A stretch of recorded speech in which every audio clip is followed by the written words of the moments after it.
നമ്മുടെ കൊച്ചുങ്ങൾ രക്ഷപ്പെടും. അവരൊരു തെറ്റും ചെയ്തിട്ടില്ല. അവർ ഈ കുടുംബകലഹങ്ങളില്ലാത്ത വീടുകളില്ല. ഈ നിങ്ങൾ പറയുന്ന ഈ 3 വയസ്സ് അവരുടെ ക്യാരക്ടർ രൂപീകരിക്കേണ്ട പ്രായമാണ്. ആ പ്രായത്തിൽ അവര് നിങ്ങളുടെ തല്ലുപിടുത്തത്തിന്റെ ഇടയിൽ ഇങ്ങനെ നിഷ്കളങ്കമായ കണ്ണുകളോടുകൂടി നിൽക്കുക. ഞങ്ങൾ പുറത്തു പോകുമ്പോണ്ടല്ലോ, ഈ ഫാമിലികൾ വരുമ്പോ ഞങ്ങൾ ആ കൊച്ചുങ്ങളുടെ മുഖത്ത് നോക്കി പറയും, ഈ കുഞ്ഞുങ്ങളെ കണ്ടറിയാം ആ ഫാമിലിയിൽ എന്താ നടക്കണേന്ന്. കാര്യം ഈ 3ഉം 5ഉം വയസ്സുള്ള പിള്ളേരുടെ മുഖത്ത് ചോര ഭയം ഉണ്ടാവില്ല, അവരുടെ മുടി കെട്ടിയിട്ടുണ്ടാവില്ല, അവരുടെ ഡ്രസ്സിങ് കറക്റ്റ് ആയിരിക്കില്ല. കാര്യം അമ്മയ്ക്കും അച്ഛനും വേറെ എന്തിലൊക്കെയോ ശ്രദ്ധ.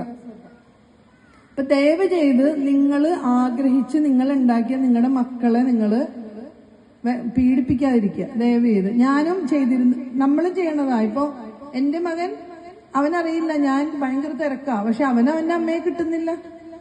പക്ഷെ എന്നെ സംബന്ധിച്ചിട്ട് അവൻ എന്നോട് പറയും, അമ്മ കുറെ പേർക്ക് കുറെ കാര്യം പറഞ്ഞു കൊടുക്കണല്ലേ. അങ്ങനെ മനസ്സിലാക്കിയിരിക്കണമെങ്കിൽ കൊള്ളാം. പക്ഷെ ഒരു കുഞ്ഞു കൊച്ചാണെങ്കിൽ